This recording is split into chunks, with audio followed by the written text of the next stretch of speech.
द्वारकाधीश की नगरी द्वारका। तो चलिए अब हम पूरा दिन आपको घुमाएंगे द्वारका, 2 दिन।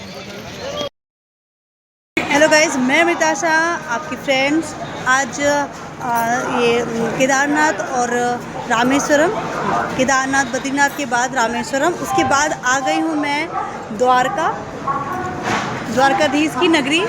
और मैं हमारे साथ बने रहें, आपको इस 2-3 दिन में मैं आप लोगों को पूरा द्वारकाधीश की सैर करवाऊंगी। मेरे साथ बने रहें और मेरे चैनल को फॉलो करें और लाइक करें। मैं बहुत एक्साइटेड हूँ यहाँ घूमने के लिए और जो सपना देखा था वो पूरा हो रहा है।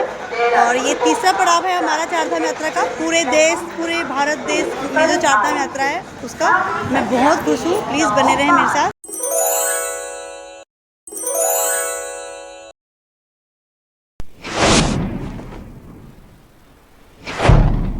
12 बजे तक में स्टेशन उतरने के बाद हम लोग वहाँ फ़ोटो सेशन किए। उसके बाद डायरेक्ट मंदिर के तरफ आ गए ताकि नज़दीक में आके कोई अच्छा सा रूम लेकर के वहाँ रहें।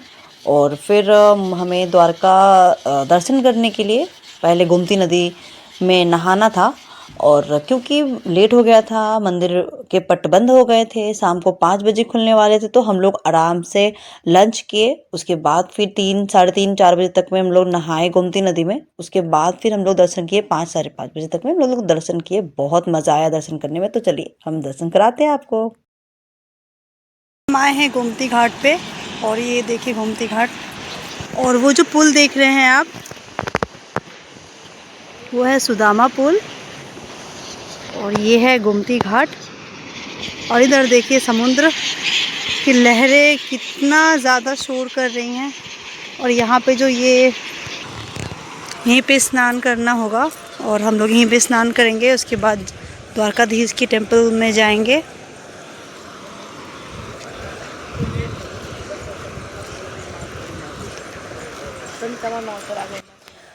दिल्ली में तो बहुत ज़्यादा ठंड थी अभी, लेकिन वहाँ जब हम लोग गए तो इतनी गर्मी, पूरे मतलब धूप इतना तेज़ था कि मानो कुछ कहने का बात नहीं। पानी ठीक था। तो हम लोग क्या किए कि अच्छा सा जगह देखे, क्योंकि क्या होता है ना कि 5 बजे के तक में ना पूरा नदी का पानी बहुत कम हो जाता है।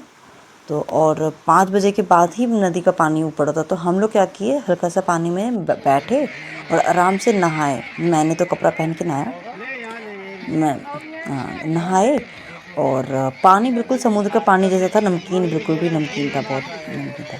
तो नहा के हम लोग वापस चले गए। इतने ना वहाँ पे हंस उड़ रहे थे, बगुला पता नहीं क्या था उड़ रहा था, मछली बहुत सारे थे। तो पूरा पानी जो है ना बहुत गंदा था।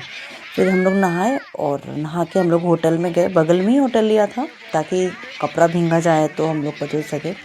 भींगे ही ऐसे ही हम लोग चले गए अपने होटल में और अच्छे से तैयार हुए। कृष्ण जी की नगरी आए हैं तो सुंदर सुंदर तैयार होना चाहिए हम लोगों को। तो अच्छे से तैयार हुए हम लोग और तैयार होने के बाद हम लोग दर्शन के लिए लाइन लगने के लिए जाने लगे। और दर्शन में क्या हुआ कि मोबाइल लेके जाना ही नहीं था, अलाउ ही नहीं था। तो हम लोग मोबाइल रूम पे ही छोड़ दिए और गए। और जितना अच्छा था किस्मत कि हम लोग गए और आरती स्टार्ट हुई 5 बजे की। और आरती में हम लोग आरती गाए। उसके बाद अच्छे से दर्शन किया क्योंकि उसमें भीड़ नहीं थी। दर्शन करने के बाद देखा तो फिर भीड़ आ गई। उसके बाद फिर वापस हम लोग आए नदी के पास, तो मछलियाँ देखे। और फिर थोड़ा निकलते बैठते, वहाँ बैठे थोड़ा देर मंदिर के प्रांगण में। और जो 56 सीढ़ियों वाला जो स्वर्ग का रास्ता होता है उसमें से हम लोग अंदर गए। और चारों तरफ बहुत अच्छा सा सामान मिल रहा था, ध्वजा लहरा रही थी। और फिर हम लोग सज धज के अच्छे से गए और घूम लिए। उसके बाद बारी थी रुक्मणी मंदिर की। कहते हैं द्वारकाधीश के दर्शन के बाद रुक्मणी मंदिर का दर्शन करना चाहिए। तो उसके बाद हम लोग गए रुक्मणी मंदिर में। द्वारकाधीश मंदिर के बाद अब हम आए हैं रुक्मणी मंदिर। बस पीछे समुंदर है, पीछे समुंदर है, रात है, कुछ नहीं दिख पा रहा है। और ये रहा रुक्मणी मंदिर। बिल्कुल जंगल में बैठ के माता ने तपस्या किया था यहाँ पे, तो इसीलिए यहाँ पे उनका मंदिर बनाया गया।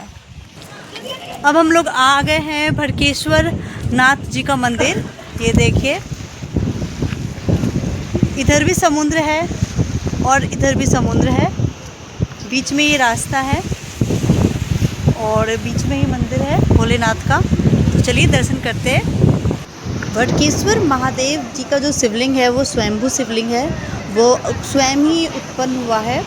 और ये जो मंदिर है वो जून जुलाई के महीनों में बिल्कुल डूबा रहता है समुद्र में।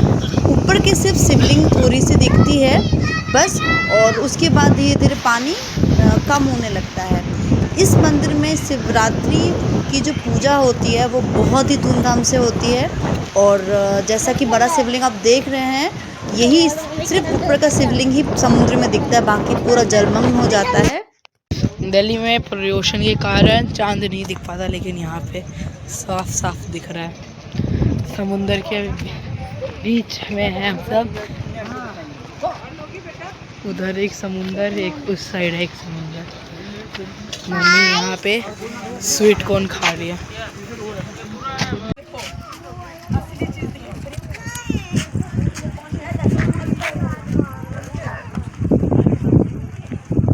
ये मम्मी ने बनाया, ये मैंने बोला। बोलो किसका ज़्यादा अच्छा है? तुम्हारा ज़्यादा अच्छा है। हाँ, लेकिन ऊंचा अभी भी मेरा ही है। तुम्हारा ज़्यादा बड़ा पत्थर था, चीटिंग की थी तो मेरे से पत्थर ली थी।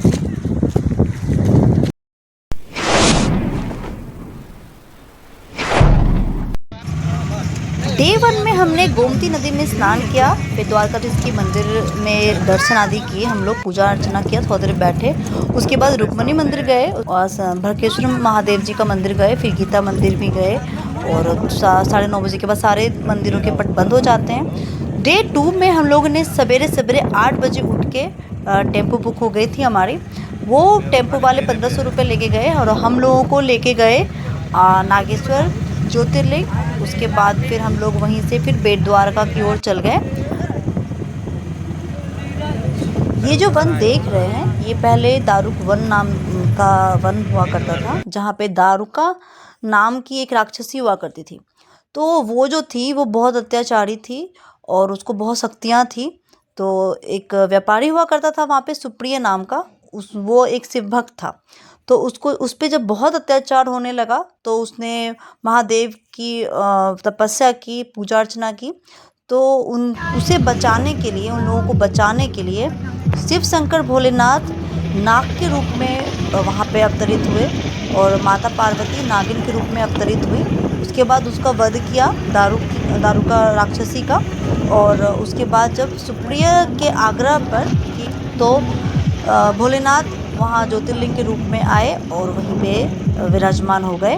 तो ये दारुक वन के अंदर ही ये आता है मंदिर। और एक बिल से आए थे शिव शंकर भोलेनाथ नाग के रूप में, और इसीलिए यहाँ पे जो ज्योतिर्लिंग है उसे नागेश्वर ज्योतिर्लिंग कहते हैं। नागों के इष्ट हैं महादेव, यहाँ पे सारे पापों का नाश करते हैं और बहुत ही कृपा है इनकी यहाँ पे। तो चलिए दर्शन करते हैं। हेलो गाइस, मैं अमृताशा। अभी मैं नागेश्वर ज्योतिर्लिंग में हूँ, महादेव के मंदिर के सामने में। और महादेव मुझे साक्षात दिख रहे हैं अभी, मतलब शिवलिंग के रूप में। और मैं अंदर में यहाँ पे लाइन से लगने से मैं तो वीडियो लगाने का बिल्कुल ऑर्डर नहीं था, लेकिन बाद में हम लोग को बाहर आ करके फोटो खींच सकते हैं। आप भी मेरे साथ देखिए और दर्शन कीजिए नागेश्वर महादेव का। जब हम लोग लाइन लगे थे तो मोबाइल चलाना बिल्कुल अलाउ नहीं था, लेकिन जब दर्शन करके हम लोग बाहर निकल के लाइन से अलग हो गए तब मोबाइल अलाउ था कि आप वीडियो बना सकते हैं। तो हम लोगों ने पूरे प्रांगण का वीडियो बनाया। शिवलिंग के सामने में ही नंदी जी महाराज बैठे विराजमान थे, तो सब ने उनके भी कानों में फुसफुसाया और सब आशीर्वाद लिए। उसके बाद उसके सामने में पार्वती मैया है विराजमान, तो उनका भी आशीर्वाद हम लोग लिए। और बच्चों के साथ हम लोग बहुत ही, मतलब वहाँ का ना माहौल पॉजिटिव एनर्जी से भरपूर था। और तो फिर हम लोग सब लोग प्रणाम करके वहाँ से प्रसाद लिए, फिर मम्मी लोग सब लोग मिलके हम लोग बाहर गए। बाहर में जो भोलेनाथ की जो मूर्ति है वो 80 फीट की मूर्ति है भोलेनाथ की। वो बहुत विशाल है और वह उस पे कबूतर बैठे हैं, वो नागों से लिपटे हुए हैं, बहुत सारे नाग हैं उनके शरीर में हैं। बहुत ही चमत्कारी वो दृश्य लगता है। ये जो भोलेनाथ का मूर्ति है 80 फीट का, वो बहुत ही दूर से जब दिख रहा था हम लोगों को गाड़ी से, तो हम लोग सोचे थे कि अरे बाबा रे, इतना बड़ा मूर्ति है, इतना दूर से नज़दीक से कैसा लगेगा। तो हम लोग आए ना, तो बहुत ही अच्छा लग रहा था, मतलब लग रहा था कि हम लोग भोलेनाथ की गोद में हैं वहाँ पे, क्योंकि वो इतना बड़ा मूर्ति के नीचे खड़ा होना बहुत ही सौभाग्य हम लोग को लग रहा था। बहुत ही अच्छा प्रांगण था, धूप था, लेकिन पूरे जो टाइल्स थे बहुत ठंडे ठंडे थे, तो हम लोग को बहुत मज़ा आया। सच में वहाँ पे जाना चाहिए सबों को वहाँ पे।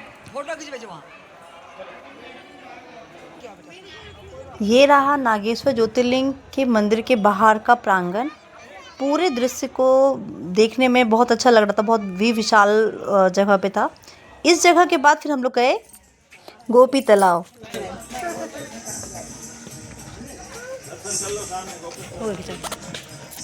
अभी हम गोपी तालाब में हैं। अब देखिए यहाँ पे गोपियाँ नहाया करती थी, और यहाँ पे गोपेश्वर महादेव भी है, जहाँ वो आके महादेव की पूजा करा क्या करती थी।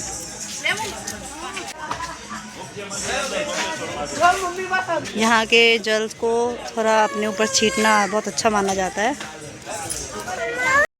कहते हैं जब मथुरा से छुप छुपा कर गोपियाँ आती थी कृष्ण से मिलने के लिए, तो यहीं पे आश्रय लगाती थी और अपना डेरा बसर यहीं करती थी। उसके बाद कृष्ण से मिलने जाती थी। यहाँ के जितने भी पेड़ पौधे मिलेंगे ना, वो वृंदावन की तरह झुके झुके और लपटे लपटे मिलेंगे। मतलब मुझे लग ही नहीं रहा था कि हम वृंदावन में हैं या फिर गोपी तालाब के पास में हैं। सारे पेड़ पौधे एक दूसरे से लिपटे हुए थे, मानो कि हम वृंदावन पहुँच गए हैं और कृष्ण की लीला चल रही है।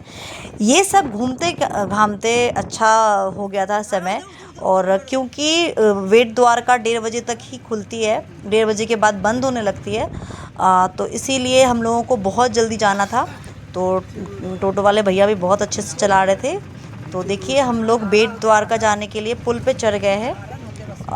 उसी पर जा कर के हम लोग फिर हम आगे बेट द्वारका में दर्शन करेंगे। तो वीडियो ज़्यादा लंबा ना हो, इसीलिए हम वीडियो को यहीं पे विराम करते हैं। आप बने रहें मेरे साथ। नेक्स्ट वीडियो में मैं बेट द्वारका का वीडियो लाऊंगी, और उसके बाद सोमनाथ का भी वीडियो आएगा, क्योंकि हमारे ट्रिप में सोमनाथ भी शामिल है। बिल्कुल घबराइएगा नहीं, हमारे साथ बने रहें। अगर आपको कोई प्रश्न का जवाब चाहिए तो आप प्लीज़ मुझे कमेंट करें, मैं आपके सारे प्रश्नों का जवाब एक अलग वीडियो बना के दूँगी। आपको मेरा वीडियो कैसा लगा आप मुझे कमेंट पे प्लीज़ लिख सकते हैं। आप मेरे चैनल पे बने रहें। अगर आप मेरे चैनल पे नए हैं तो प्लीज़ सब्सक्राइब करें, लाइक करें, शेयर करें मेरे वीडियोस को। ये रहा पुल, और अब हम लोग पुल पे चढ़ गए हैं बेट द्वारका जाने के लिए। ये पुल की खासियत ये है कि ये रस्सी पे टंगी हुई है। नीचे समुद्र है, अरब सागर है, तो नीचे बहुत गहरा है, तो कोई पुल नहीं है, कोई भी खंबा नहीं है, वो डायरेक्ट हैंगिंग पुल कह सकते हैं आप उसको। और हम लोगों ने लौटते समय बहुत सारे फ़ोटोज़ लिए। ज़्यादा समय नहीं लिए क्योंकि बहुत लेट हो रही थी, 1:30 बजे तक में हम लोग को दर्शन करना था, बट बंद हो जाते हैं उसके बाद। फिर लौटती हम लोग फ़ोटोज़ लिए। तो बने रहिए मेरे साथ, तब तक के लिए bye bye, waiting for my new video.